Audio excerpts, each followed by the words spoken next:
most compelling discussions on governance, policies, and power plays. Stay informed, stay engaged, stay ahead. The Polity, every weekdays at 9:15 a.m. Exclusive on Udala 104.7 FM Onitsha.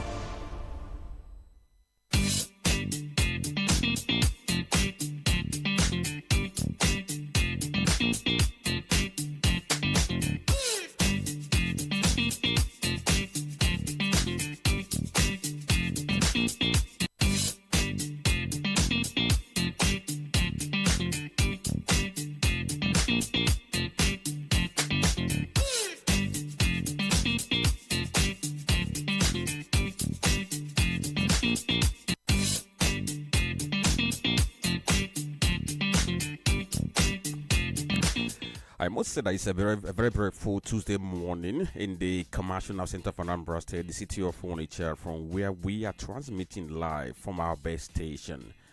Thank you for always staying tuned to Udala Radio 104.7 FM. We are saying welcome to the Polity Tuesday edition, the 24th day of February, 2026. We're glad to have you join us this very moment so that we can look at development in the polity, ranging from politics, economics, and governance. And we are poised for us to have a fruitful conversation today. So once again, we are happy to have you, and we encourage you all the time to also ensure that you get to engage us on different platforms. Apart from the calls, we have other platforms through which you can engage. The Facebook page is available to you, Udala Radio 104.7 FM on Facebook, and we're going to have a live video pop up just in a matter of seconds now, so that you can follow live in case if you want to see the proceedings happening here, or if you are outside the coverage of terrestrial radio, you'll be able to have this very program even while you are on the move. You can also check us out on Radio Garden. We are available on Radio Garden, Udala Radio Onitsha. You can do that. Then on Instagram and YouTube, we are also live on these very platforms, Udala Radio. Don't forget that the repeat broadcast of this very program happens every 2 a.m. So in case you want to listen again to today's edition, by 2 a.m. tomorrow morning, you will be able to listen to a repeat version of this program. So we thank you for identifying with us this very morning. My name is Frank Nebeka, and in a moment, we're going to begin to tell you what you are going to expect to see in the papers this very morning. Stay with us.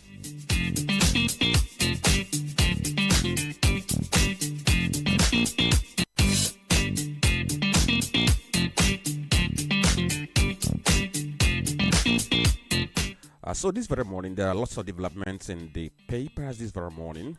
If you look at the papers, you will see that some interesting stories. Take for instance, this very morning when I woke up, I saw that Riley Moore was trending on X. And when I checked to find out, it was all about the report that his committee submitted to U.S. President Donald Trump. Don't forget that he was one of the members of the committee, which was constituted by Donald Trump, House of Reps Committee, and this committee was asked to investigate the alleged Christian genocide in Nigeria. So yesterday, the report of that very committee was submitted to Trump, and he went on X to put out the information. In fact, he put out the details of that report. And as of when I walked in, he was still trending on X. So another thing trending this very morning is the fact that yesterday, a content creator known as Gege, for most of you who have been following him, yesterday he made a statement where he said, even if 2027 election is fair and square, if it's free and fair, conducted without any magomago, that P2B cannot win President Bola Ahmed Tinubu. So he said that, and it caught fire, I must say. People from different dimensions trying to argue whether he was making a fact or not. Aside that, here in Anambra State, the Anambra State government shut down New Auto Spare Parts Market in Kwaneri for 1 week, because when the committee set up by the state government on monitoring markets went to that market yesterday, it was found that the compliance with the directive by the state government for markets to begin to open on Monday was very, very low, and the government didn't find it very funny. So government announced that the market is going to be shut down for 1 week. So this is following the full step of what happened to main market. So we're going to see how that happens, or how that unfolds in the coming days. Then the former governor of Kaduna State, Nasir El-Rufai, is also in the news, because yesterday we got to know that he has filed a 1 billion naira fundamental human right enforcement suit against the ICPC over what he called unlawful invasion of his Abuja residence. And if you go through that very sheet, you see what he's asking. In fact, he gave a breakdown of that very 1 billion naira suit that he filed. Aside from that, yesterday, President Bola Ahmed Tinubu hosted governors to breaking up fast, Ramadan fast. It happened at the presidential villa, and during that very hosting, of course, he told them that they've been doing well, but he expects more from them, that he wants them to make more impact at the grassroots so that people begin to feel the impact of whatever policies the government has been churning out. And he said another thing, that for sure, that state police is going to happen. So I don't know how long it's going to take before we get our acts together and make state police to become a reality other than a talking point all the time.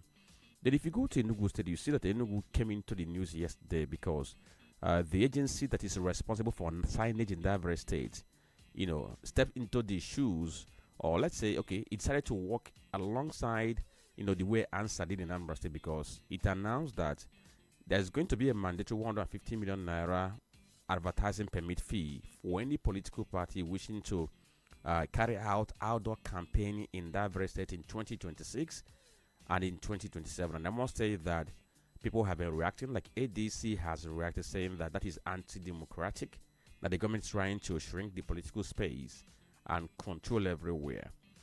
Then also from the presidency has been defending the executive order which was issued by President Bola Ahmed Tinubu regarding revenue deductions by the NNPCL and other agencies, where he directed that no deductions anymore. Rather, this money should be paid into the federation account so that it can be shared among the 3 tiers of government.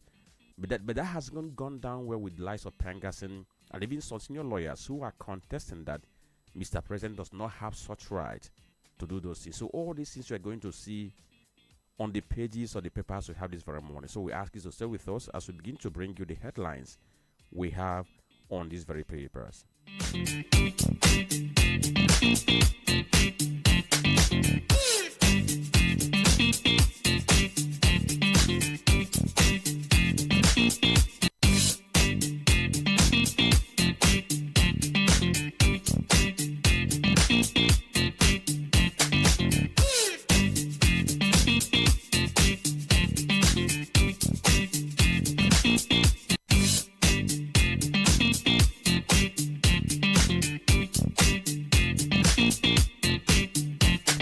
Okay, thank you for being there. Udala Radio 104.7 FM. You are listening to the Polity, and my name is Franklin Nebeka.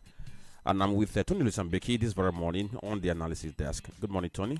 Good morning to you, Franklin Ebuka. Good morning, Nigerians. Good morning, the good people of Southeast. Good morning, in Anambra. Good morning, in Onitsha. Good morning, in Osmo. Good morning, everyone. In Dolwaka, in Doloyibo. The artisans and they are always tuned to Udala 104.7 FM. The essential service providers. Wherever you are listening to us from, it's always a pleasure. We thank God Almighty for His mercy, for His grace. It's another beautiful Tuesday morning. And today we are happy. Today being the 24th day in the month of February in the year 2026.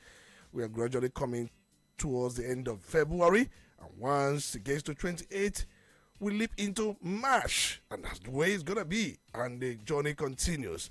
You're welcome.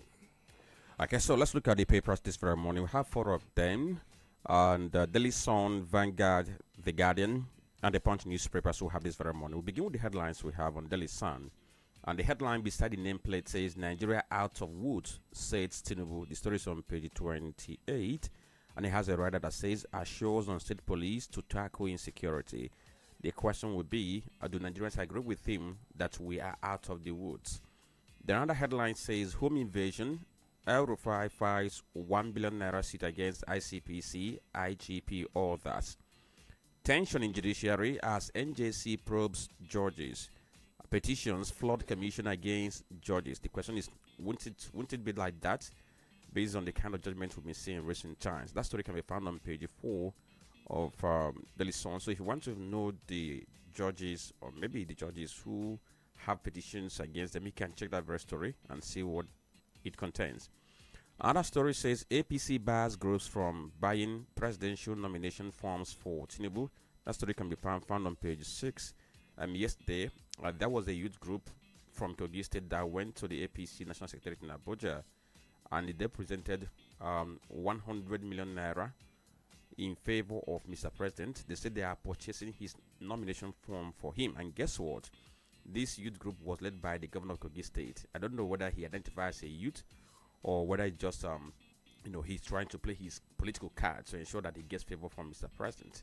And because of that, APC said any other person who is wishing to buy nomination form for Mr. President should halt it, because they already have in excess. Because apart from this very youth group from Kogi State, there were about 2 other groups who had promised to also buy presidential nomination form for Mr. President. Another story here says, sit at home, Soludo shuts down another market for 7 days. This story is on page 29. Another story says, 6 injured as fire breaks out at MMA International Wing, Lagos. That's the Murtala Mohammed International Airport.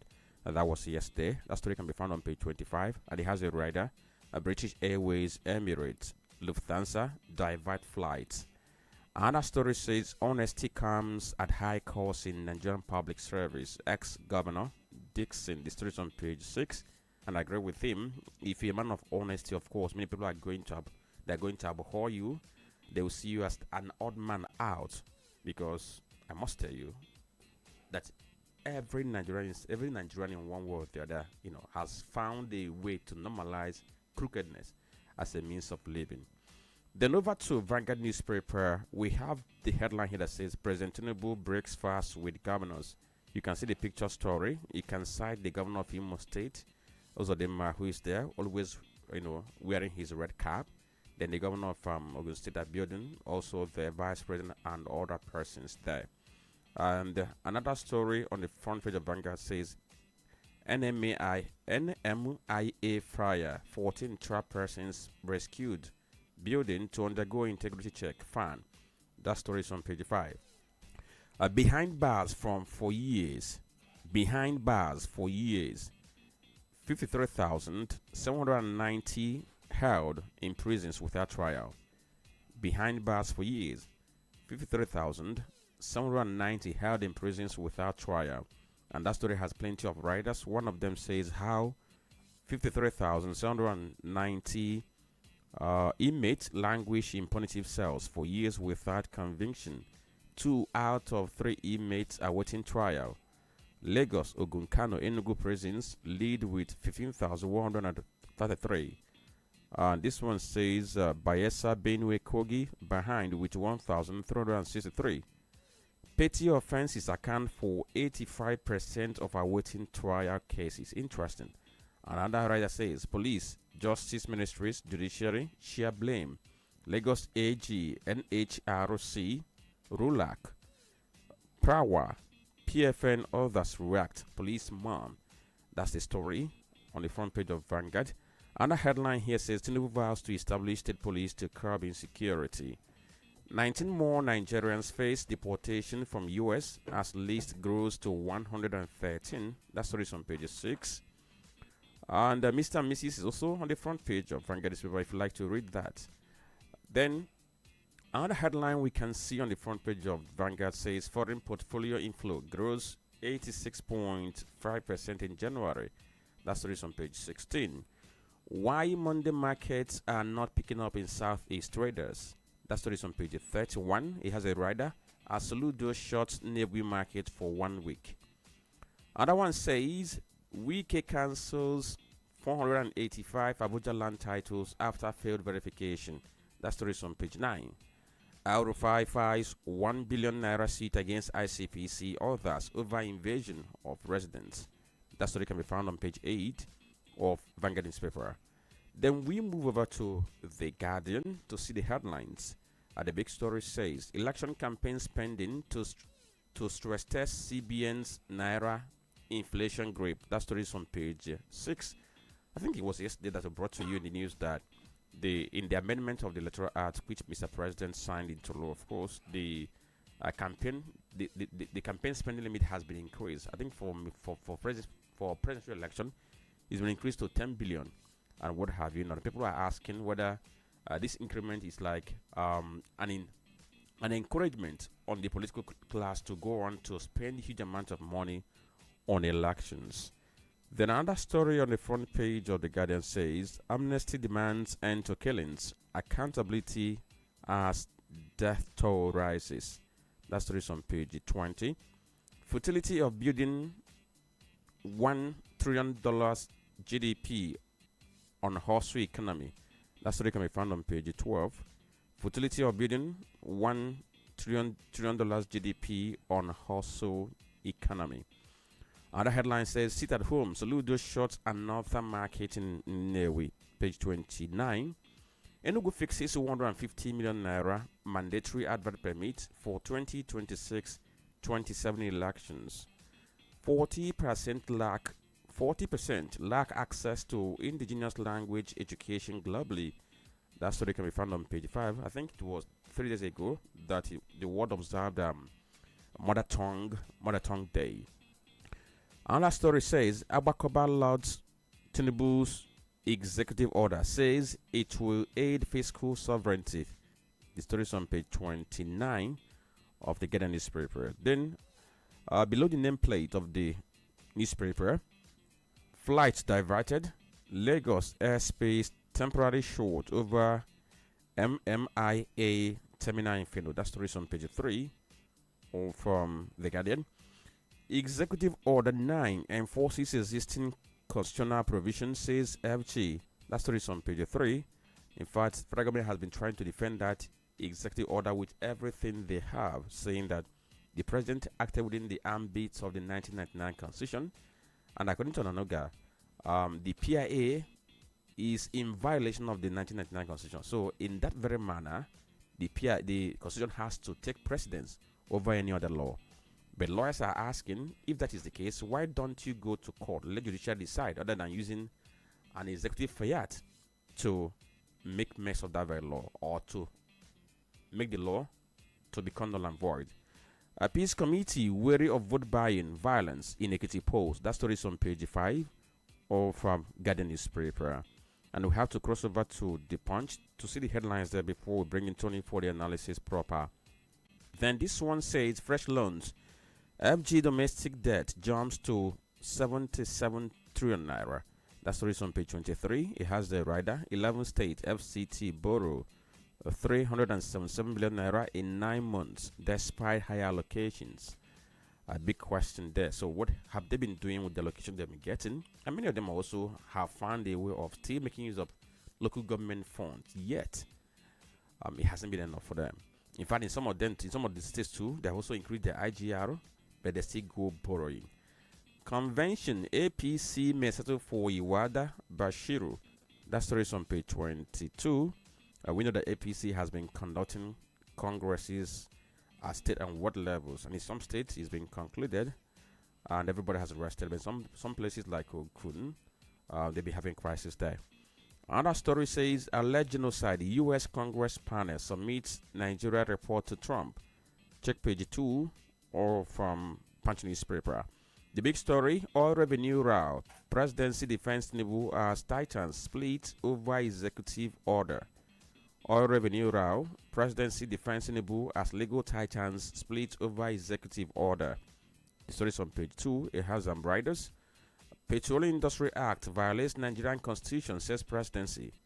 NBA, OPS back Tinubu as critics push against oil revenue reforms. Sands divided over President's directive.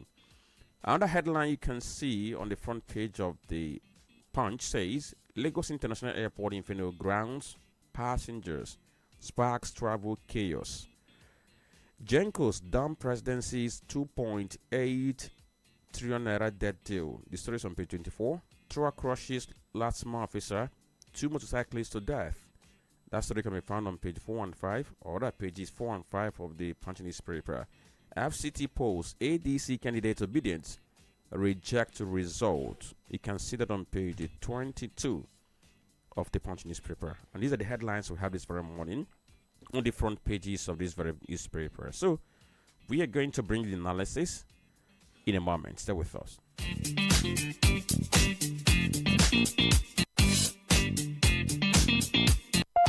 You're listening to The Polity. Get involved now.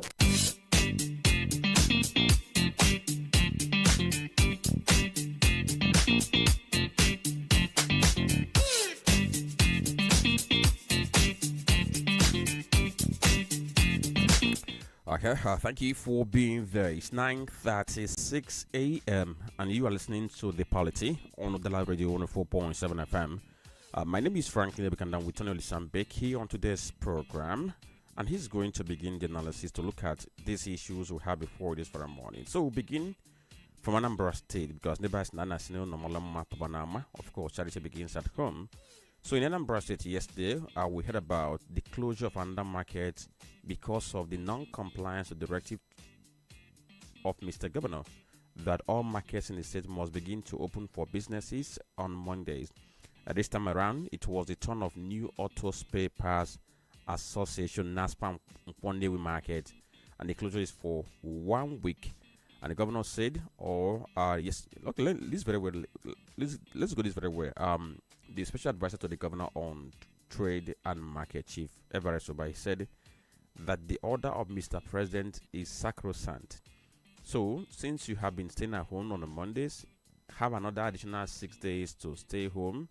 After the 6 days, we can come back and review if they decide to do what the governor wants or what the government of Anambra State wants in a bid to restart businesses on Mondays. So, Tony, Main Market was the very first one that witnessed total shutdown. Then somewhere at Ogidi Building Material Market, some shops were sealed. Somewhere at Ekulobia, some shops were sealed. And I think somewhere too around Buka or thereabout, some shops were also sealed because they didn't open on Mondays. But now, news is that a total market was shut down. Is this working, Tony? Well, we saw it coming. This is not the first time that very market had a low compliance. They know what is at stake. They know the consequence, so they will not cry foul. They knew when main market was shut. For them, it's none of their business. It's surprisingly that a market like Auto New Spare Parts, one day we know the market much like major market around Anambra Senatorial District, Anambra South. One day that's the name the market is popularly known for. They have been observing this very illegal sit at home. I'm really curious to find out if the market has leadership, structures, and what it should. The market ought to have been closed before now. Last week, they did not turn up. In fact, they were giving grace.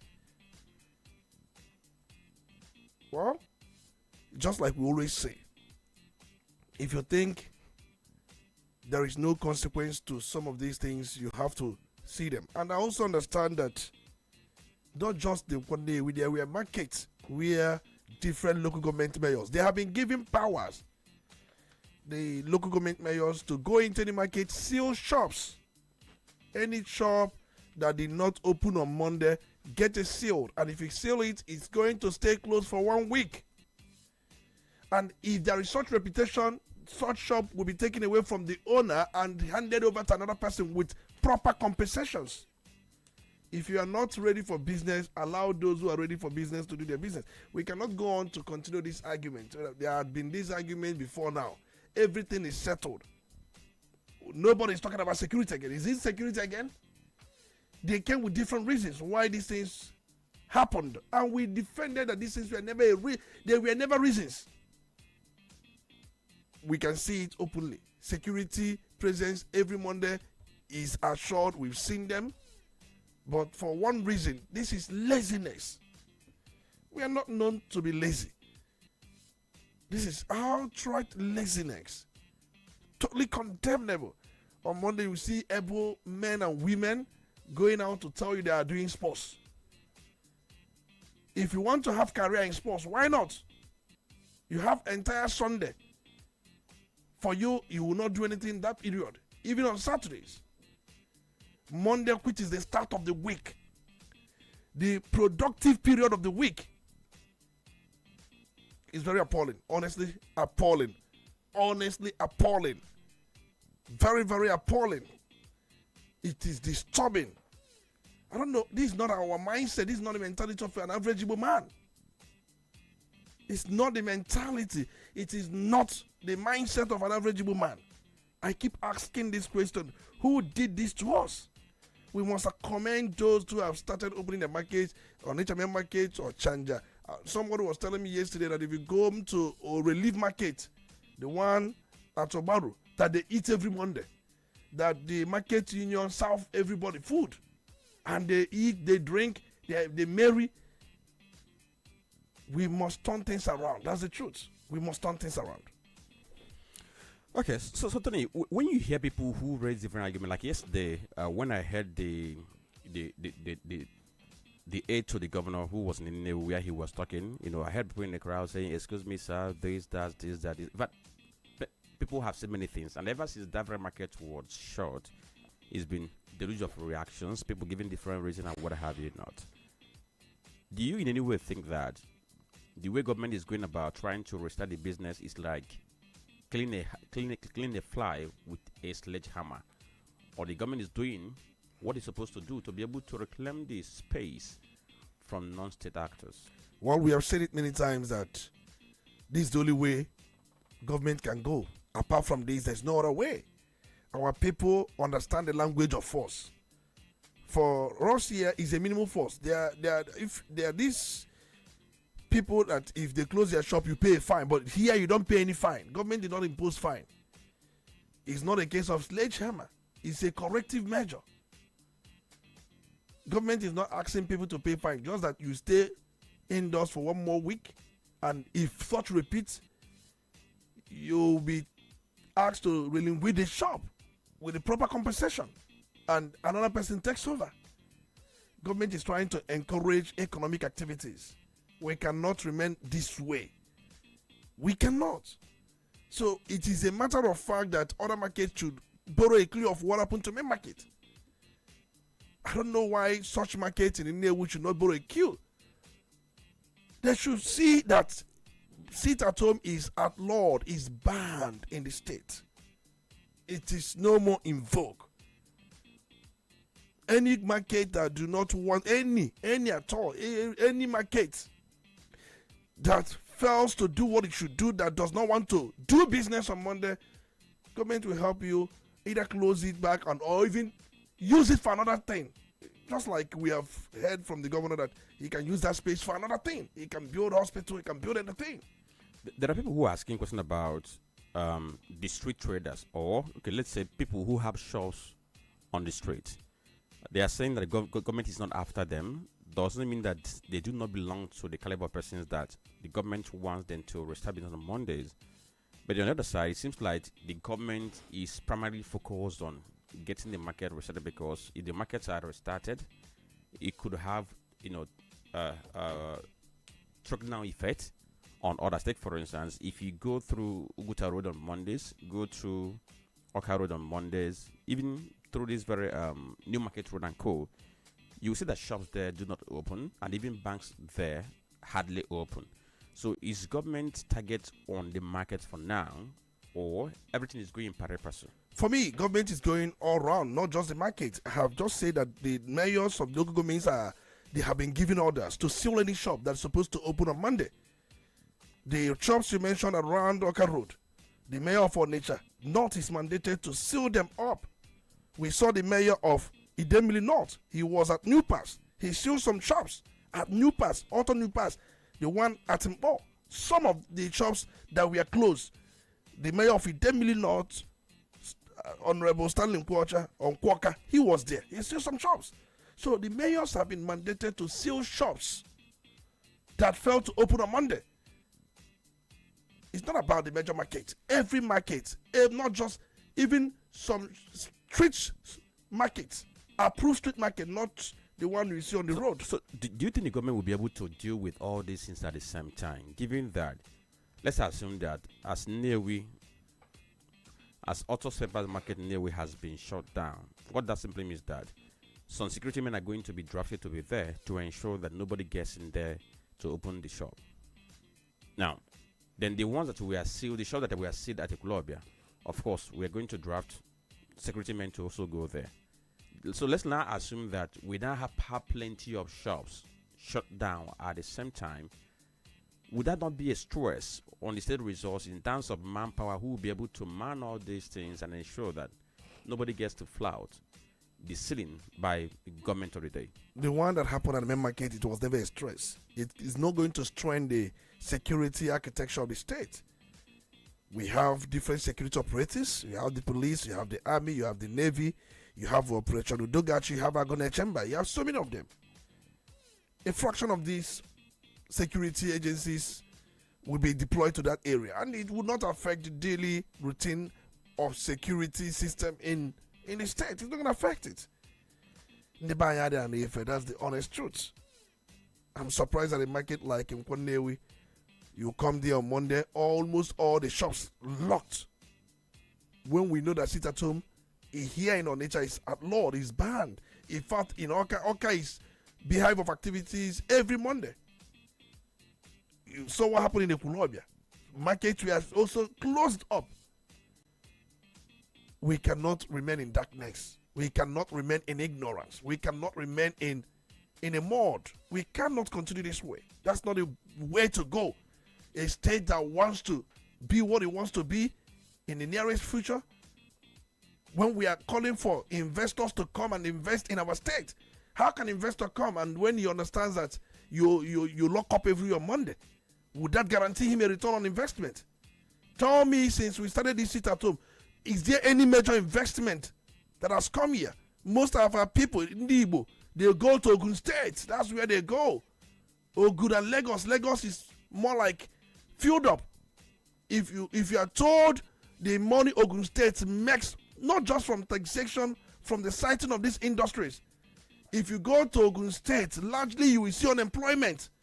I did my NYC in Ogun State. If you come to Lagos Abeokuta Express Road, if you know the number of companies, construction firms, and even production manufacturing lined up in that very area, sometimes you see situations where they dismiss from works. Most of these companies, they have trucks or lorries they use to convey the workers to their respective destinations. You will see many of these conveying lorries or trucks or buses. You see many. You'll be asking, are these people working in UK or what? You can't find something like that here in Anambra State or in Enugu, in any of the southern part of this country, the southeastern part of this country. You cannot find it. If you go there, unemployment is equal to 0. You know what that means? That is very reduced. Companies are looking for who to, people that work in their respective companies. So you want to tell me that our people will travel to Ogun State to go and work? We are not just harming ourselves, hurting ourselves. We also hurting our children. Okay, so let's look at the other side, because there are some traders that when you talk to them, they said they've been coming out for business on Mondays, but they have not been getting that kind of patronage that ordinary one will envisage. So for them, some of them are complaining that they do waste their monies on Mondays to come out. But what is more troublesome to them is the fact that some commercial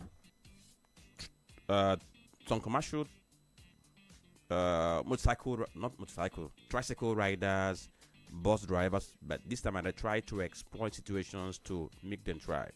They're complaining that on Mondays they pay higher than the normal fare for them to move from one point to the other to be able to have their business on Mondays. So in this very area, is there any way government can come in if their if their concerns are genuine? Well, they need to be pampered and then probably serve tea and bread and milk for them to come out on Monday. They will be served tea, bread, milk. They cause these things the way we have seen it.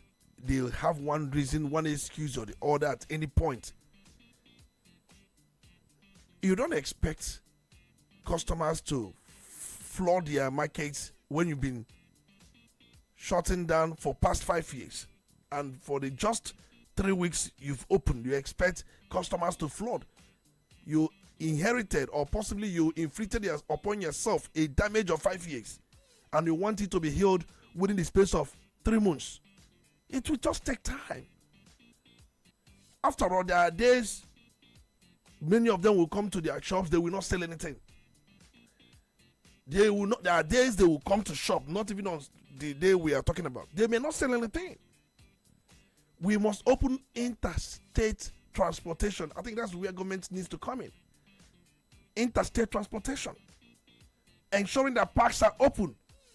Parks needs to open. Most of these major transporters that apply one state to the other, once they see that things are the way they should be, and we are customers, and most of them can also tell their customers, we open on Mondays, come and buy from us. Most of them have their customers on their WhatsApp list. Most markets, men and women, do you know what I'm talking about? Those who are dealing in wholesale, retail, they're in main markets, they're in some other places, electronics or more. They have their customers in a WhatsApp group. They have them. And some of them do well bill. Yes, they go to Asaba to do well bill. They will process the goods, take the goods to Asaba, and from Asaba do a well bill. Look at Asaba burgeoning, plazas everywhere, markets setting up, as a result of what we caused to ourselves, as a result of the injury inflicted upon ourselves. Market springing.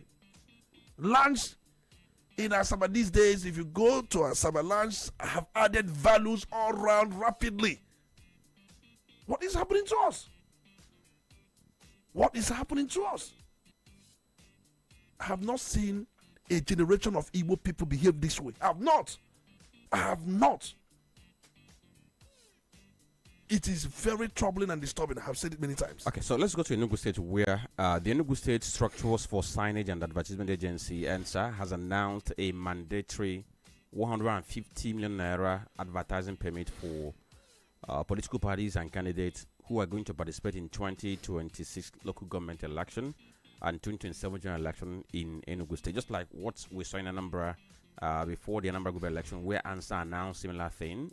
In Enugu State, ENSA has also said same thing, that the essence of this is to ensure that public space is contained.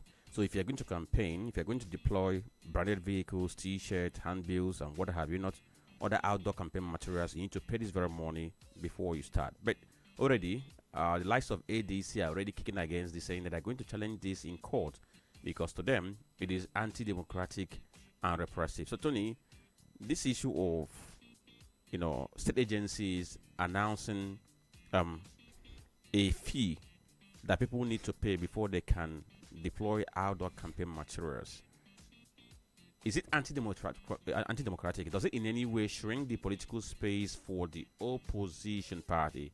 Is it a ploy to put the opposition in a blanket and ensure that they are controlled?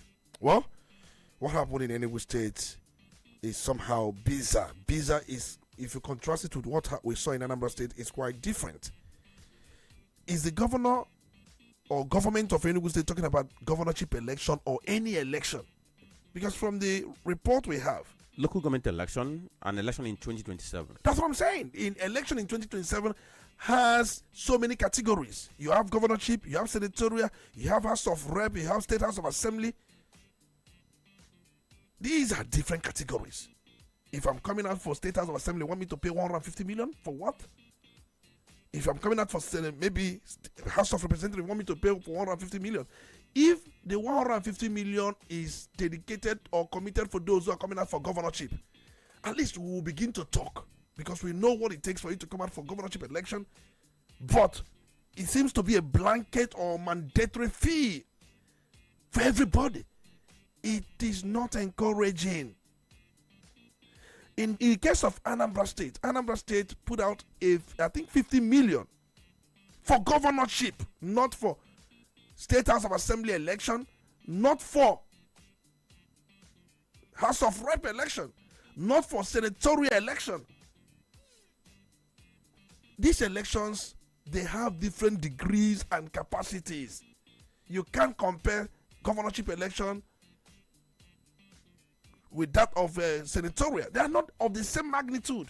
Senatorial election is within some local governments. In most parts of the state, it should be anything not less than 10 local governments. So if I'm to do my campaigns in about 10 local governments, I'll pay for 150 million. Not even statewide campaign.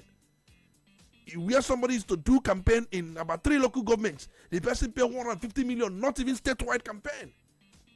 They have to review that. That is the honest truth. And the 150 million is too big. How much is nomination form? They should reduce it to 50 million for governorship.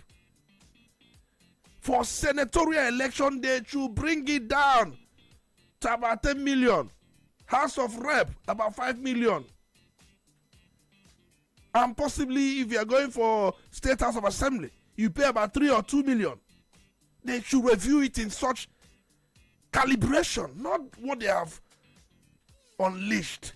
It is not just undemocratic but anti-human. But I understand what the governor is trying to do. He's trying to muscle up the space to take charge of everywhere so that people will not in any way really challenge him. He's afraid of being challenged. Even if it's not 50 million, make it 70 for governorship. Even if it's not up to, maybe you feel that 50 million is too small, you can as well make it 60. Or for governorship, there should be calibration across different political positions or different contestations. Not unified or mandatory fee of such amount of money. I encourage those that want to challenge that in court, they should. But if they are challenging that in court, they will be challenging that in the state high court. And the state high court, if he fails to give them what they want, they go to appeal court. They go to appeal court. And you must ensure that whatever that I'm looking at the very law of Enugu State that set up the ENSA, Enugu State Structure, Signage and Advertisement Agency, the law that sets it up, should also be looked at. In any way it infringes or violates the Constitution or even the Electoral Act, it shall, to the extent of its inconsistency with the Electoral Act, be null and void, because the Electoral Act takes supremacy over state laws. When a state has power to make a law on anything, and there is conflict between the very law made by the state and an act of the National Assembly, the one of the National Assembly takes supremacy, superintends over the state law, so they can challenge that. I'm not seeing them getting anything from the state high courts, because they are going to go to state high courts where judiciary seems to be captured, but they can test their grounds at the appeal court. Okay. All right, so we have a commercial break to attend to now. After the break, we return with another talking point on the polity this morning. Stay with us.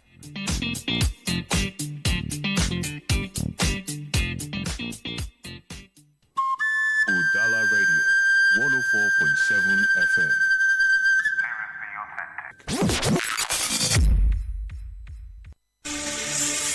Please listen to this important information on your good health. Do you know that many deaths nowadays are caused by ignorance on drug abuse? Do you know that many males and females now resort to the consumption of unhygienic concoctions for the treatment of various diseases? Do you know that some even take their lab results to traditional healers for interpretation? Now listen, abuse of scientific or traditional drug destroys the body system mechanism and it kills. Consumption of expired, adulterated, substandard and unpasteurized traditional herbal mixture could lead to health complications. So detoxification of the body and restoration of the functional organs is always necessary for your good health. This message is sponsored by Anti-Drug Abuse Incorporated Headquarters, Annex Sunshine Hospital, number 4 Obanye Street, Onitsha, Anambra State, Nigeria. 08033206819. Drug abuse is an enemy to your good health. Be warned. Join Anti-Drug Abuse Health Education every Wednesday by 8:45 a.m. on Udala Radio 104.7 FM Onitsha.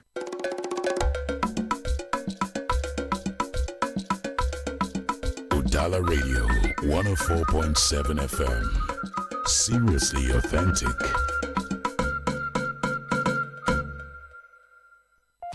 You're listening to The Polity. Get involved now.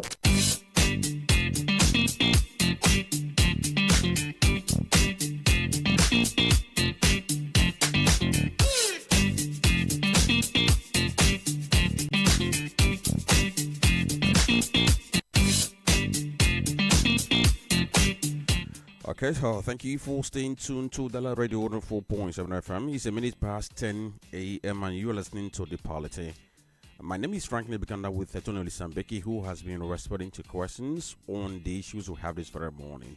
So, another issue we have for us to look at is the report of the U.S. Congress panel, which was submitted yesterday to U.S. President Donald Trump. Of course, it's no longer a news story. It's no longer news that the U.S. accused Nigeria of alleged genocide, and since then, it's been from one point of engagement to the other. So yesterday, finally, the U.S. House Committee on Appropriation and Foreign Affairs officially submitted to the White House a report detailing their findings and recommendations on addressing the alleged persecution of Christians in Nigeria. Of course, we can recall that Donald Trump, he had some time referred to Nigeria as a country of particular concern, and after that, he mandated Congressman Riley Moore and Appropriation Committee Chairman Tom Cole for them to lead a comprehensive investigation into the alleged persecution of Christians by communities, by terrorists in the country. He was also asked them to also investigate the security challenges that Nigeria has been facing. Now, yesterday, Moore confirmed that report has been submitted to Donald Trump, and he put a post out on X, formerly Twitter, yesterday. Now, don't forget that Moore, he had earlier led a delegation to Nigeria on a fact-finding mission, and he was able to visit IDP camps in Benue State.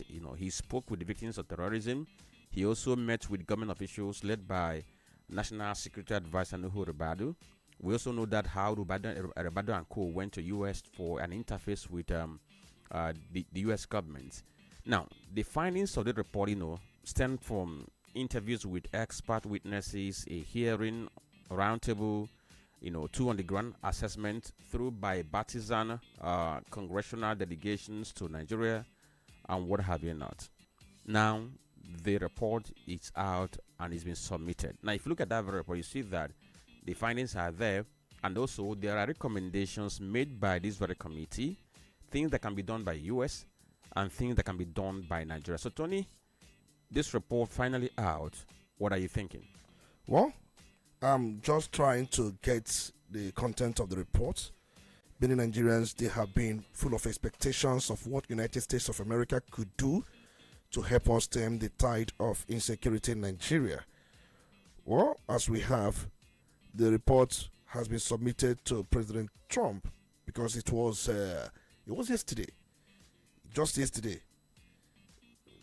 Rep. Moore, joined by members of the House Committee on Appropriations and Foreign Affairs, formally presented a comprehensive joint report to the White House, and this followed hearings, just like you said, experts, testimonies, roundtables, and on-the-ground assessments, and many other things they did. Well, what the report contains, the report, because we are looking at the findings, the documents, that is the finding, because they summarized every of the assessments, the roundtables, the testimonies, and so many other people they interfaced with. Systematic slaughter, targeted persecution, and genocidal violence against Christians. It is contained in that report. The report contains such systematic slaughter, targeted persecution, and genocidal violence against Christians, including mass killings, church burnings, village razings, and displacements. The report also highlights Nigeria as one of the deadliest places for Christians, with thousands killed over years, often cited tens of thousands since 2009 in a particular advocacy. The report frames this as driven by extremist militants jihadist groups and broader security failures, while noting the need to address the root causes like weak governance and arms proliferation. It is a pure contrast of what Nigerian government led by our National Security Advisor, Madam Nuhu Ribadu, when he had approached the U.S. Congress, they paid a lobbyist company about 9 million for them to launder our image, for them to see the killings as not targeted at Christians, but it is something that happens accidental in the sense that it involves both Christians and Muslims. But this report is comprehensive. This report contradicts what the lobbyist company has presented before now. Systematic slaughter, targeted persecution, and genocidal violence against Christians, which also include mass killings, church burnings, village razings, displacements, and report unequivocally put it that Nigeria is one of the deadliest places for Christians to freely worship, to freely enjoy the freedom of religion. Well, in their recommendations which they submitted to White House yesterday, they say that the U.S. government must target sanctions and visa bans on individuals, groups, or officials complicit in or enabling the violence. They are talking about visa bans on individual groups. In fact, visa ban on Boko Haram extremists or jihadists is just like telling somebody that, in fact, you are going to bring down an aeroplane with your hand. Because for them, it means nothing. They don't have dreams of going to United States of America anytime. But you're talking about visa bans on some of the promoters or the groups or officials complicit. But maybe the officials, it could also in any way get to those government officials who enable this. But for those people who are the field soldiers, it means nothing. And they also recommended, the report they submitted to Donald Trump yesterday, recommended withholding or conditioning U.S. aid fund to Nigeria until progress of protecting religious minorities, advancing religious freedom, disarming militias, and investigating terror groups until there is a significant progress or the U.S. aid or funds which they have been given to Nigeria in many areas be withheld or conditioned. They also recommended bilateral security support that which they have started, that technical assistance, intelligence sharing, training to counter terrorism. These they have started that already. It's one of the things they recommended in their report they submitted to Donald Trump yesterday. They also said that Sharia law and blasphemy must be repealed in northern states. That it is the enabler, primary enabler of these genocidal persecutions against Christians. The Sharia laws as we have in most northern states. I was even one of the first persons that said this thing on this program. Many of you who have been listening knew when I was talking about Sharia law, I talked about it. I didn't even know that US will factor it in their own report. It is the enabler. Go to Kano, you see what the Hizbahs are doing. I saw a post somebody made on social media that she was seeing where they sell alcohol. They started flogging the person, started beating the person because she was cited where alcohols are being sold and you cannot openly relate. And the Sharia law, they will tell you that it is for Muslims, but in application, they apply it statewide without any form of distilling who is a Christian or a Muslim. So they have called that the anything criminal about Sharia law. Sharia law should focus on marriage. That is, talk about really marriage, inheritance. You don't go into anything criminal. If somebody steals, you amputate the person. Why would Sharia law be talking about stealing? Stealing is already in the penal code. So you're having your own double law. So the state has its own, religion brings up its own. anything criminality associated with Sharia law must be removed. If at all, it should focus on marriage culture. And in any case, marriage culture, divorce, these are things Sharia law should look into. If at all, we should remove it from our constitution from start. States can have it on their own without it being right in the constitution or giving it a mention. But US is saying that Sharia, the repeal of Sharia and the blasphemy, remove blasphemy. If somebody says, look at what one party has been saying about Christian, yes, on Facebook, you can't try this in the North. You cannot, because for them they will call it blasphemy. And if that be the case, you will be roasted alive. The thing is this: we must also look at this report comprehensively. And they also talked about disruption of terrorist financing. And I've asked this question many times: what is NFIU doing? Nigerian Financial Intelligence Unit. What is that body doing? I don't know. There are some people that are saying, in fact, they may have infiltrated the body. We have NIN. We have different registration models to determine who is who. VIN numbers are registered, and we have seen where some network providers have been told to deactivate any line that is not well registered. We've seen situations where things like this, we have such lights that usually should be used to penetrate some of these people. I don't want to start going technical about some of these things. But Reverend Riley Moore has done his own work with his team, and they have submitted their report to United States President Donald Trump, and they made their recommendations, which I've been trying to look at these recommendations, and I've been trying to point out what their recommendations are saying. Well, the onus is on us. And when you think the U.S. will come and do everything for you free of charge, better start having a rethink. It's not going to work. But that's why Mr. President, I don't know if Mr. President was privy of this report. That was how or why he maybe had this dinner with governors yesterday. And in that dinner, he was telling the governors, we must start state police immediately. Now, Tony, if you look at the recommendation made by this very committee or this panel, the recommendations are not less than 13 in number.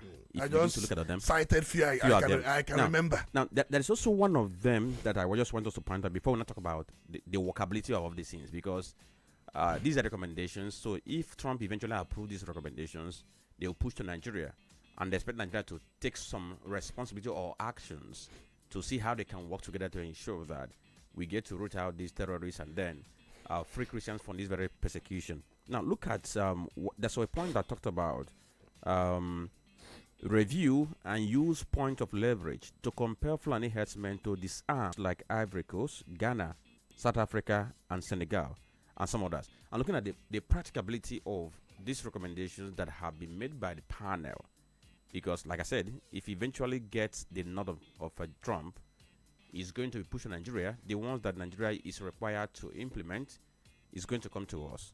And then we are expected to take actions if that relationship we have with US is going to work out.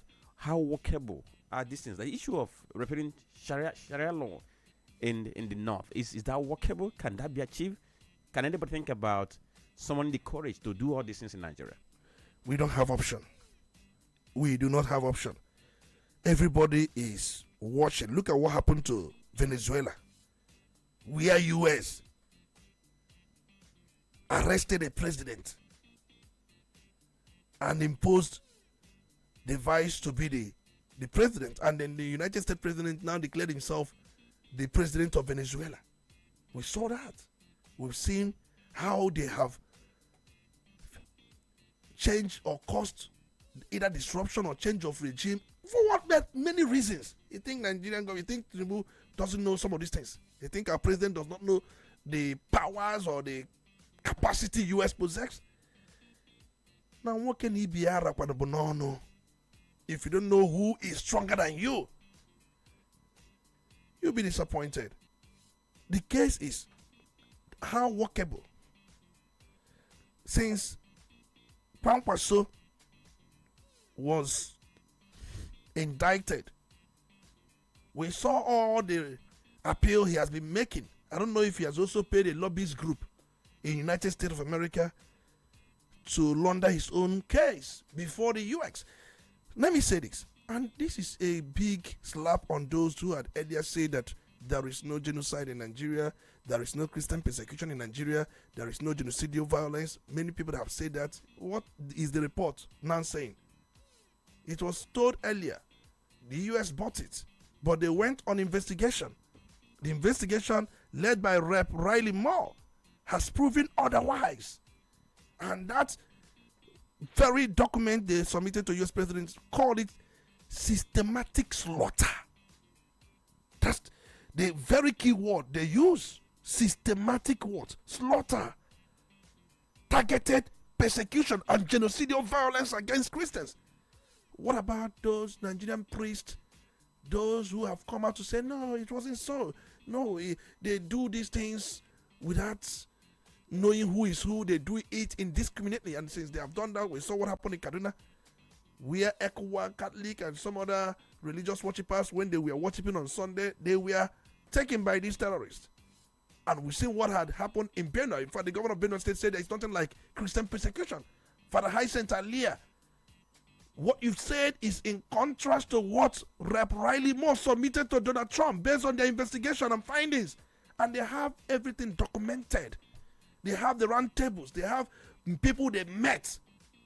They met both the terrorists who also opened. They did these things discreetly. Some of us said what we said because we're into politics. We want to politicize everything. You are talking about workability. Everything is workable. Now, the fear of the US is beginning of wisdom. Yesterday, the president had a round table dinner with governors. And you know what he was telling them in that dinner?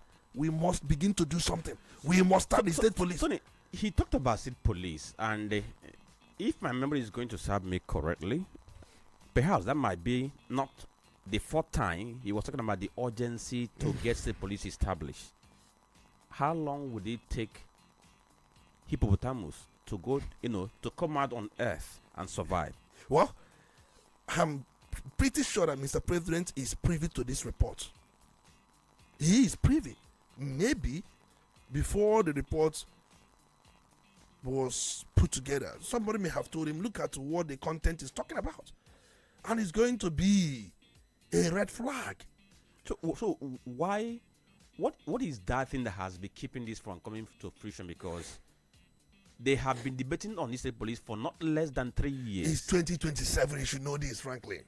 Why Mr. President has not committed so much for this state police? It's because of 2027. There are so many things he would have wanted to do, but he's waiting for 2027 to come and pass. So you are saying that he's pandering to sentiment of the governors?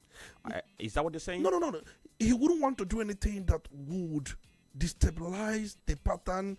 Many of those of his groups, many of them have worked out how the election would be, where they situate quite a lot of things, and these things being equal.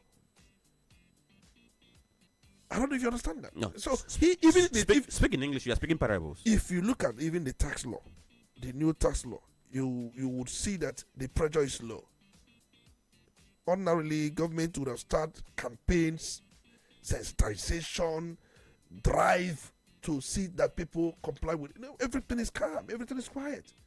He wouldn't want to do all those things at this point in time. He is waiting for 2027 to come and go so that you will see him in action. But the pressure from US is actually the case. The problem is one of the things he needs to deal with. The pressure from the US. And the US, yes, they have come up with some level of cooperation. But this indicting report now has turned things around. We have this understanding with the US that this will be done, that will be done. They have sent their troops, about 100 of them. We saw the other time they came, they flew down here. We saw these things. And we are working to see how they can help in technical areas, intelligence sharing, assistance as expected. But what we saw from this report pile another set of pressure on the government of Nigeria. Look at Iran. Iran, in the case of the nuclear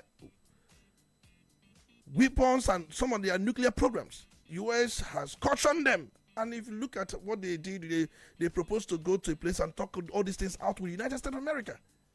But the Supreme Leader, Ayatollah Khamenei, was on the other day saying, we have what it takes to sink the US warship, the Marine ship, we have what it takes.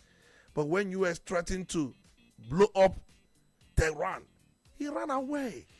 Okay. He disappeared.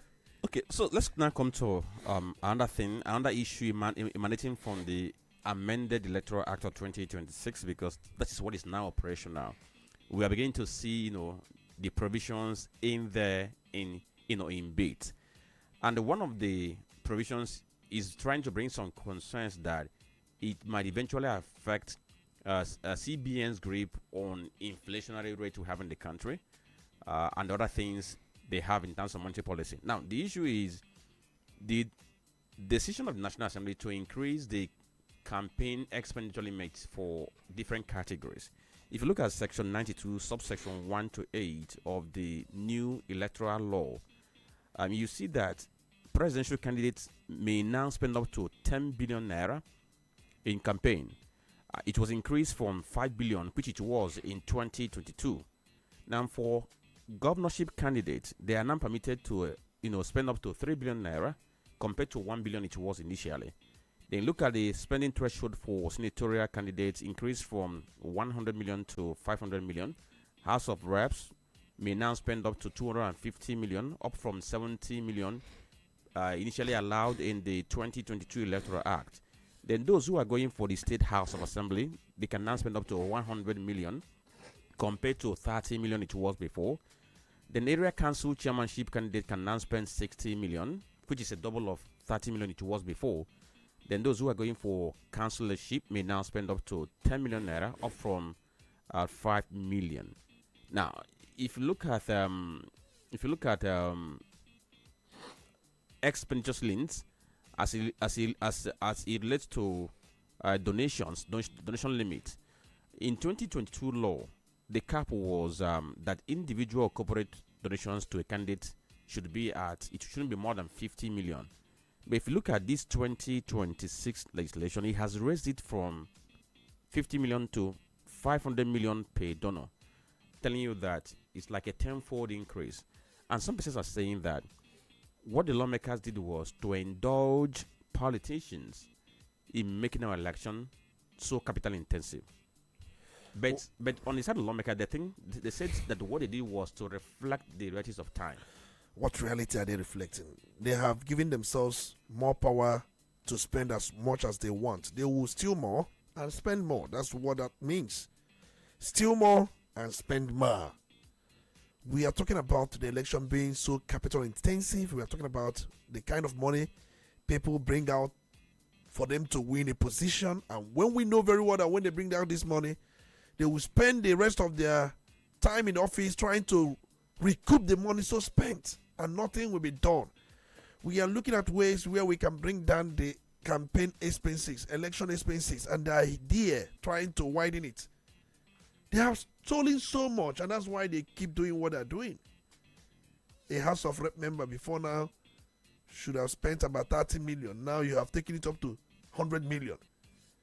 There are many people who would want to serve the state and do that dedicatedly.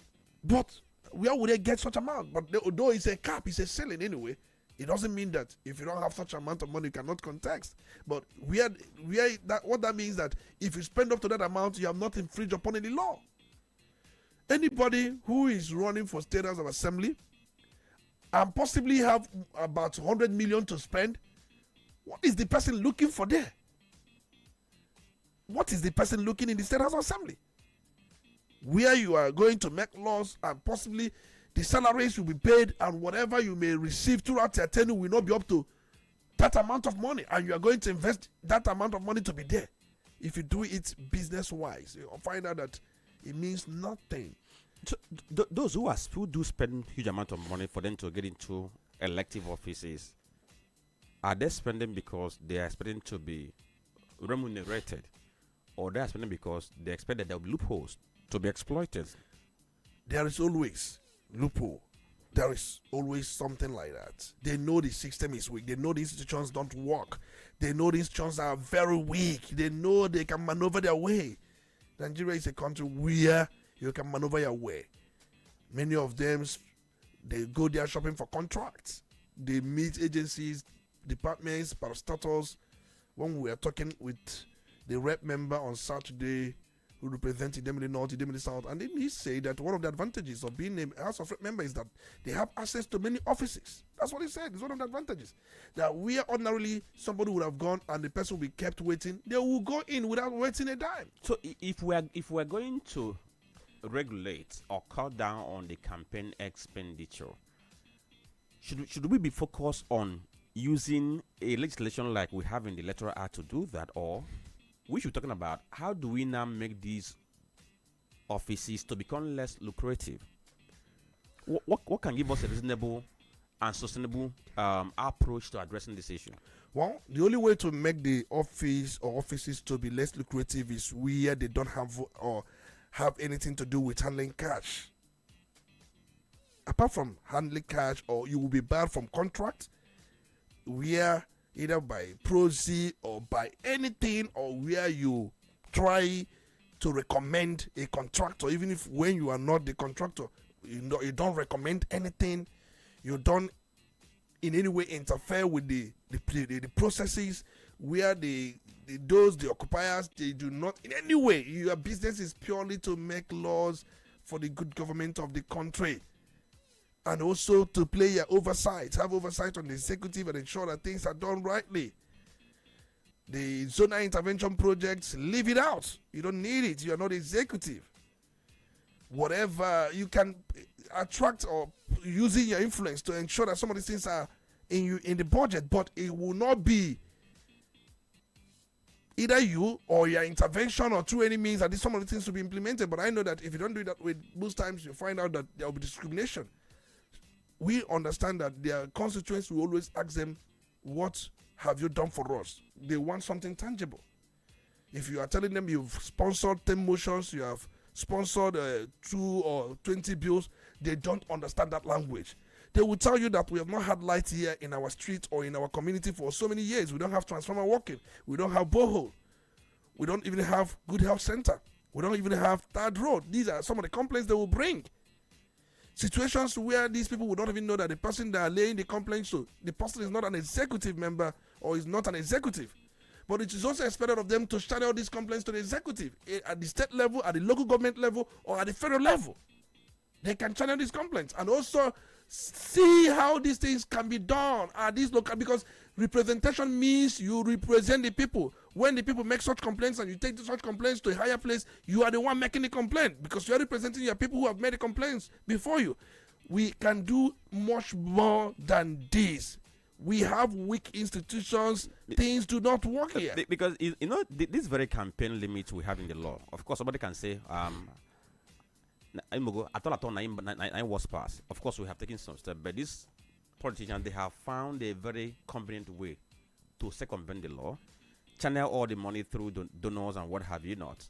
And at the end of the day, you can't even trace it. And by the way, does INEC even trace all these things? INEC, in fact, lacks the capacity to shake these things. You remember when we were talking about the electoral reform, I said INEC should be unbundled.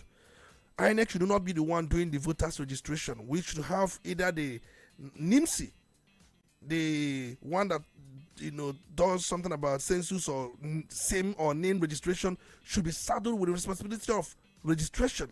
And when it comes to issue of enforcement, there should be the electoral commission.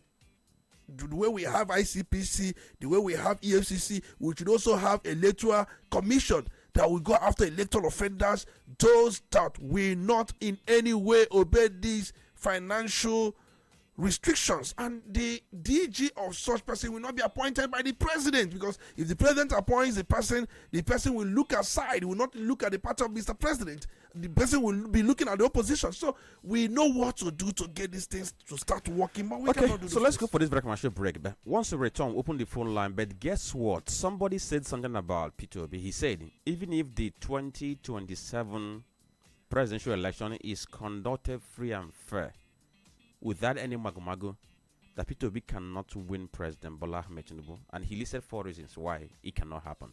Stay with us, we'll be right back.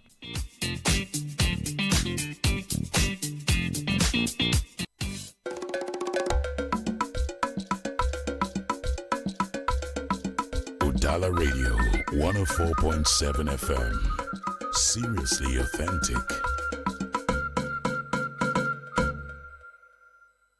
Quality bread, Wendy's bread, for your family breakfast. Wendy's bread, Opa Chichane Tozialo. Wendy's bread, Mama Papa they like Wendy's bread, Chichane Nyanduo. Wendy's bread, even children they like Wendy's bread. Wendy's bread, and in town. Wendy's bread, you get it better tasty, we go sweet your belly. Wendy's bread, Wendy's Wendy's bread, tasty bread. You can contact us on our official address, 2nd Business Park, Enugu Road, GRA, beside Onitsha, Anambra State. We also have another branch at St. Michael Plaza at Tandy Road. Also contact us on 070-1149-1571. Wendy's bread, your tasty bread. Wendy's bread. Udala Radio 104.7 FM. Seriously authentic. You're listening to The Polity. Get involved now. And of course, it's time for you to get involved on this very conversation we're having this very Tuesday morning. It's now 10:32 a.m. and you are listening to The Polity on Udala Radio 104.7 FM. My name is Franklin Lebekan. Antonio Lisambeki is on the analysis desk. We're going to open the phone lines of 0803-221-6973 and 0803-827-6694. I talked about what somebody said about Mr. Peter Obi and his chances in 2027.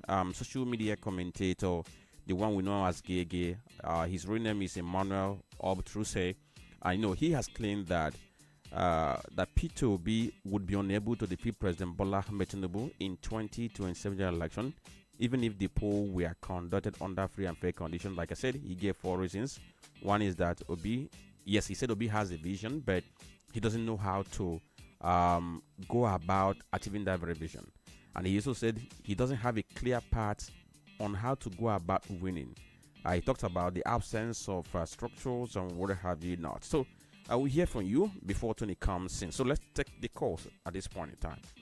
Hello, good morning. Badmos. Yes, go on, Mr. Badmos. Good.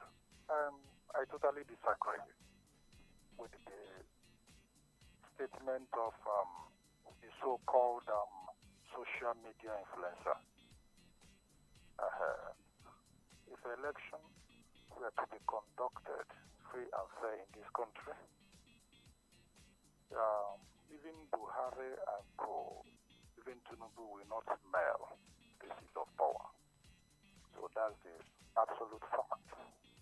And if it to be conducted free and fair in 2027, not only Tinubu will be swept out, but almost all the governors and senators we have in this country will be voted out. So that is. So anybody saying this person is not going to win, maybe there has been compromise or something of that nature. Now, Okay. Let me go straight to another issue. The issue of America and their genocide attack on Nigeria, genocide against Christians. The only thing I want to know is this. What are they going to do now that they have confirmed that there are Christian genocide in Nigeria? What will be their steps? How are they going to protect Christians? Because as I'm talking to you now, churches are still being attacked. Christian communities are being attacked in northern Nigeria and some western Nigeria too. All right. Thank you, So, Badmos. What will be their steps? Thank you. Yeah. Thank you, Badmos, for your inputs. Okay. So we can also take more calls. Don't forget we are live on our Facebook page, Udala Radio 104.7 FM. You can quickly dash to the other page, drop your comment there. Good morning. Amazing morning to you, Franklin Antonio Zambeki. Yes, good morning. And I'm calling from Onitsha. Go on, DK. You're welcome. Let me just say this here that people these days go to social media, present their case, make their comments and opinions. But the fact remains that the last election was won by His Excellency Mr. Peter Obi. That's the presidential election. Forget about who is in power and what the court. So we have more stuff to agree with the top and say. But I think public office holders who are participants of that election really confirm what really played out. So I think the man coming out to try to say even free and fair elections. The truth is that even free and fair elections, frankly, you can even win Bola Ahmed Tinubu as far as Nigeria is concerned today. People are, why what happened in Abuja, I keep saying it, that the U.S. needs to, come into our electoral system. I keep emphasizing this. What are those things that bring about Boko Haram attack, kidnapping, banditry, mention them, all this insurgency? It's as a result of rigging of elections. There are some politicians that have made a statement that if you rig election, I will make your your government ungovernable. And they stick to it, and you see, what came out of it. So these are things that trigger most of these terrorist attacks. So if the America could, being their satellite on INEC, because I don't see reason why election you declare a curfew, and you are walking about the whole polling unit, even when you cannot even vote. The president of the country has what? Are you the only one conducting an election? So what we are looking at in free, fair, credible election, actually any Nigerian can defeat the president. Forget about the money that are floating up and down. The money belongs to you and me. The money is not their money. They are just floating our money up and down, and Nigeria is just sheepishly as people that are being bewitched, following and singing praises. Sometimes you look at the Cubana chief priest, you look at all these city boys, you wonder if they're even Nigeria. Are they true Nigerians at all? All right, do they want this country to move on? Do they want this country to continue going backward? We are looking at a state that the country will keep moving forward, not going backward. So what we are looking at, the U.S. has to, look deep into this forthcoming 2027 elections, because if anything should go wrong or anything should happen, it will further, expand the cost of this banditry, kidnapping, mention them, all these evil vices that is going up here and there. All right, DK, that will be all. Time they pin their satellites on our electoral system. Thank you. Yes, thank you, DK, for joining. Maybe as the discussion progresses, because I want to ask questions about what happens at or what happens when we have even PG elections where people you think that they were the favorites to win or they were better persons, they don't get to win. You begin to ask yourself, what happens at those levels? Hello, good morning. Good morning, Franklin. Yes, you're welcome on board. Your name? Good morning, my sister, Antonio Zambeki. You're welcome. The voice of Honorable, the Mayor, Ume JP, Ukurola, Ochendo Nanobi. Can I go on? Yes, go on. Let me first of all commend Larry Moore and his group. This has shown that God's hand is upon the people that are the Christians in the country. And like I said, Tony Zambeki, if you people could remember, I said whether some time ago I said whether robbing or not robbing, that the truth must come out and that the America is going to do something about it, because I knew that Donald Trump, I know, loves God so much and is working for God. So I pray that this move now will bring a drastic change as far as Nigerian governance is concerned. Then the person that said that P2B will not win Tinubu, it's a credible election is being conducted. I want to ask him a question. What has Tinubu done in this country that will make him to win P2B? Is it good education? Is it good hospitals? Is it good life given to people? Or is he fighting insurgency? I mean, how much was fuel when he ascended? So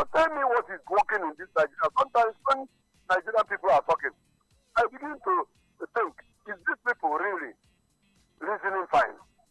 Well, I pray that good election, election has been conducted. I must tell you this because that electoral bill that has succeeded by saying that manual will be recognized too. They have done this election. But I want to tell our people, let's do the needful. Let's try and go through that too. And see that our votes count and see how they can lead this election. Thank you and God bless you. Okay. Thank you for joining. Okay, don't forget the full lines are 0803 221 0803 827 6694. Good morning. Yeah. Good morning, Dr. Tony Orishambeki. You're welcome. It's good to have you. Yeah, good morning, sir. Mr. Franklin Chukwuka. So, what's your name, please? Obike from Obochi. All right, go on. I proceed. And one thing at a time, in this country, there's something I'm looking very deep every day by day in this country. It's 2015 to 8. I noticed one thing. APC, as a candidate, in any level that person be, the way they came in, I'm seeing that they don't want the good thing in the life of all these citizens in this country. Now, somebody will come on air, social media, open his or her mouth, begin to talk, say what I don't understand, that little bit don't have any time. We have to know good day. Who they talk that? Little bit what you see is the person that I, OPK, respect so much. Is the governor, a perfect governor that have economics up there. Little bit know that 1 naira is money. Little bit value the life of the citizen. Little bit value the properties of the citizen. Little bit is only governor that leaves loads of money for government post before he stepped down, before Governor cannot enter. Who is that person that does that? That will come and talk about P2B in that level. The 2023 election, you say the truth and dance the consequences. P2B win that thing clear and sound. They just stole the mandate of the man. And expect somebody will come out and say this. Then I don't blame some people because I know the way people move. They will tell you, say, when the time of election reach, we know how we get our candidate. All right. Thank you, PK. I read my case here. I am blessed. Okay. That was a PK from Nobi. 0803 221 6973 or 0803 827 6694. Good morning. Hello. Hello. Morning, sir. Good morning. Your name? This is the voice of I greet you. You're welcome. Too much. God bless you people. And bless the Udala management. Go on. People. Let me start by saying that it is only here in Nigeria that people see politics as an occupation, as a handwork, waiting for Are you still there? So for them to squander. They'll see ordinary Hausa man, Fulani man, Yoruba man, and Igbo man. Know that we have a common enemy. Those greedy politicians, Nigeria can never succeed. Let me tell you, until also the judiciary rise up from their slumber, Nigeria can never see the red way. In the sense that it is only the judiciary. When there was a time Nigeria was far better than China, until they make a law that whenever you squander public money or public funds, that it becomes a capital punishment. All that corruption in China stopped immediately. We have to apply the same method to these politicians. Anybody that see our public funds that we're supposed to use to develop the country, capital punishment, because they are almost the same category. Okay. Thank you. I think we were able to make out something from what you were saying. As much as the call dropped abruptly. Okay. Thank you for your input. Good morning. Hello. Good morning, Franklin. Good morning, your name? Good morning, sir. You're welcome. Yeah, Basil, we're calling you from Onitsha. Go on, Mr. Basil. Let me speak on the issue of U.S. report. I think this revives the spirit of Nigerians, especially Christians, because a lot of places have kicked on. Every place, everybody is calm because nobody knows what is going on.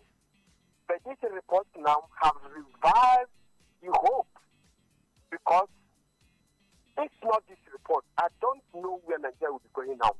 But this report now, we know that things are really happening in Nigeria.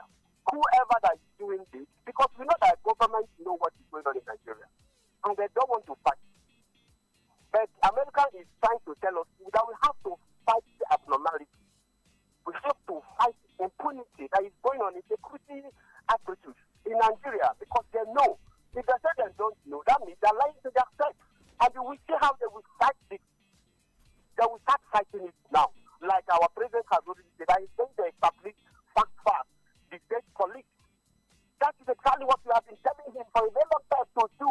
And he keeps silent and looks the other way. But now, the America has said it, and it's going to happen, because you can't joke with them. If you start joking with them, you will see what they are going to do. So we are happy that this is happening. Anybody that says there is no genocide in Nigeria can see that the information, the report is there that is genocide in Nigeria. And All Nigeria has to do something about it. Thank you. Thank you. Hello, good morning. Hello, can you hear me? Okay, you can try the second line if that one wasn't going through enough. Good morning. Hello, good morning. Hello, good morning. My name is George, calling from Udala. To start with, I will say that when US go last quarter, I told them that there must be a possibility, but I'm very happy that they have came out now. Josh, there is noise in your background. But if you watch very well, like what the speaker said, that Tinubu knows that Donald Trump can do anything that he wants. If you listen to the life of our Senate President, Dr. Abadi, you know that he was very afraid of the President of the United States of America. At the same time, if they really want to help Nigeria, they must look into our electoral process in Nigeria. Because we can't say that we are practicing democracy, when in the other way around, we're even worse than the military regime. Why those two people is just hijacking the government and doing whatever anything that they like with the country. Because this, if you observe very well the kind of election that we have on Saturday, that's why somebody will come out and say that P2B won election, because P2B is not sharing money, P2B is stingy, that Tinubu shared money, that it's a philanthropist that have a hand of giving. You will not know the level that we are finding ourselves in Nigeria in our democracy. Even one of the videos that I watched, the lady was saying that he's ready to sell a vote. After all, that if you vote for them, the person don't know him. That the person will go there and be enjoying. So you now see the mindset of Nigeria that we don't trust our electoral process anymore. And who are the cause? It's just people like Joe Wunke that's moving around all the polling units like a INEC agent, like a policeman. That is guy is supervising election. That is supervising a family meeting.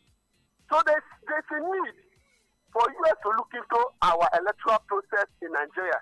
That is where we will have a good leader that can even have the capability to fight this insecurity that we are facing. All right, Josh. When you know that you're coming, the way you came into government is not right. And what's the moral support that you have to fight insecurity at the first place? All right. Thank you, Josh. Thank you, Josh, that we'll be able to accommodate all of us. Okay, so let's really go to our Facebook page and see some reactions. Ndole Buka Shedrack from Onitsha says, it's unacceptable that people's shops are being locked in Nnewi, reportedly because they didn't come out to trade yesterday on Monday. Governor Soludo should prioritize solving the root problem of the sit at home. and provide tangible security for the masses. Security is not yet balanced in Anambra State on Mondays. I witnessed a near snatching incident just 2 Mondays ago in Ogidi near Building Materials International Market. Authorities must address this before forcing compliance. Dr. Misimo Lebra from Owerri says, let our leaders take it easy and know that power is not permanent. It is transient. You have it today and tomorrow it is gone. We should realize that the existence of this country as a nation can only be possible when our leaders realize that they have a responsibility and change from nonchalant attitude they show to the plight of the people, and then make some commitment. Dandola says, okay, his name is Daniel Obona from Awadobosi. To me, as far as Nigerian youths continue to be active online and inactive offline, I'm telling you and everyone that cares to know that Nigeria can never get it right because no one is ready to ask questions to our leaders. Please, Governor Kogi State, please. Okay, he said, please, Governor Kogi State, how much do you pay the youth of your state for this headline? Okay. Master A says, the report submitted to President Donald Trump by U.S. lawmaker Riley Moore will not be complete without telling the whole world the major challenge of Nigeria, which is problem of leadership. Let almighty U.S. to intervene without delay in the forthcoming election in 2027. He posted from Onitsha. Also, Francis Namani from Amagunze, thank you for following. And Azubike and Iwok Valentine, okay, from Obahoki just says, honestly, if I tell you that I'm comfortable with the situation of things in Nigeria, then I'm not saying the truth. City Man says, I think the advisors of the governor are not doing their job, or the governor does not listen to them. It is going to take time because people are still afraid. Because a market chairman was kidnapped, the government did not do anything about it, and he wants people to come to market on Mondays. Okay, thank you for posting from Nsugbe. Then, Sebastian Abigo says, the way you condemned what Governor Mbao of Enugu State said as regards to the amount to be paid for mountain billboards and other sort of advertisement for the forthcoming election is really laughable. I suggest that if this were to be in Anambra State, reactions to the subject matter could have been something else. Okay, as a matter of fact, I'm speaking from the background of the ban on sit at home and complete shutdown market. He's asking, do we still... Okay, I want to assume that this should be, do we still have fundamental human rights or right to life in our constitution, or that every of the rights are in the pocket of Mr. Governor? Then... Ichi Billion says a trader, a mechanic, or a carousella in the streets of Nigeria will defeat Tinubu if election is not rigged. In a nutshell, Tinubu won't get up to 500,000 votes if free and fair elections is conducted. So at this point in time, so Tony, what Gege said about election in 2027, he said even if it's free and fair, that Obi will not defeat Tinubu, and from reactions you can see that everybody disagree with him. So, well, I'm gonna react to some of the comments there, but let me begin with this first one. The difference between Obi and Tinubu, one has a formidable structure on ground. The other one has online formidable structure. Obi has online formidable structure. Tinubu has offline formidable structure. And this offline formidable structure Tinubu has, not because he's doing well. Election in Nigeria is not determined or decided by your performance. We have seen it many times. It's not by, if it were by performance, Buhari wouldn't have gone for second time. Everybody should know this. Even when you think he did not win election, he has built structures. Those that would do everything for him to make sure he comes back. Structure delivered Buhari for his second term, not performance. Tinubu is not going for this election because of performance. He's relying on his structure. Yes, Obi has a structure. One is off. The Obi structure is online structure. Tinubu's structure is offline. I'll stop at this point. Let's go to other issue you raised. Somebody was talking about the market being short and all that. That we have gone beyond these rhetorics. This rhetorics belongs to 2025. Solve the root cause of this, sit at home, solve this, solve that. That's for 2025. We have gone beyond that. And let me say this. For one that say that there was snatching at this place, there was snatching at that place, there is no place in the world where there is no crime. As we speak now, if you go to US, as we speak now, there is crime being committed with the presence of security there. When we say that crime has been reduced to barest minimum, the frequency has reduced. When frequency of something reduced, work was done. You have to acknowledge work done. If something, the snatching used to be 20 times a day before now, and it got back to about 3 times a day, it tells you security has improved. That's what we mean when we say security has improved. Not that there will be no more crime. Understand that. So that rhetorics, nothing will make these people to come out. What the governor, in fact, for those that said that if it were in Enugu, somebody said if it were in Enugu, based on that thing, the government has ears to my statement. I advise governments. They listen. If I advise you, you listen. Tell me why I will come out in the public to say you are not doing this, you are not doing this. When I advise you, listen. There are things government would have wanted to do. When it gets to me, I will recommend. Why don't we do it this way? And government will listen and do it that way. And when it is in the public, I'll be hypocritical to say, hey, it's so bad. What I advise. How can I say that what I advise is bad? I cannot do it. It's hypocritical. The government of Anambra State listened to advice. I was one of those that said that we cannot continue to shut down our markets every Monday. We must do something. And government listened, started doing something, and you want me to come here and say, oh, what government started doing is not this way. In fact, I have studied the pattern. That's what we call pattern study. I have studied the pattern. Nothing will make our people to come out if government has not taken this approach. For 4 good years, the government has been begging people, literally. Will you be not started the begging? Going to street with bell. What happened? Soludo started the same. Going to the street with bell. First year, second year, third year, you want him to continue to serve you bread and tea. So Tony, we are living at this very point. Do you think that this sentiment about Obi being shared by people from this very area, it cuts across board? Well, everybody is entitled to his opinion. I know our people, they have love for Obi, and probably based on what Igbos have, maybe went through. But the truth is, we must measure the dynamics of time. And let me say this, I'm advising Enugu State government, before I come back to this, please review this, your tariff, review it. If Anambra State government had come up with this thing and then you advise them, they will listen to the advice and they will do something. So I'm also advising Enugu State government to do something, review it. And if you review it, possibly it will be okay. Not because it's this or it's that. That is by the way. And then the sentiment you're talking about. I have said until the people who are active online becomes active offline. If you do online presidential election now, Obi will win. But if you do offline, he may not. That's the problem. Now, let me send this message again for people who want to listen. You see, elections are not won on what you think, what you assume, what you conjecture, what you imagined.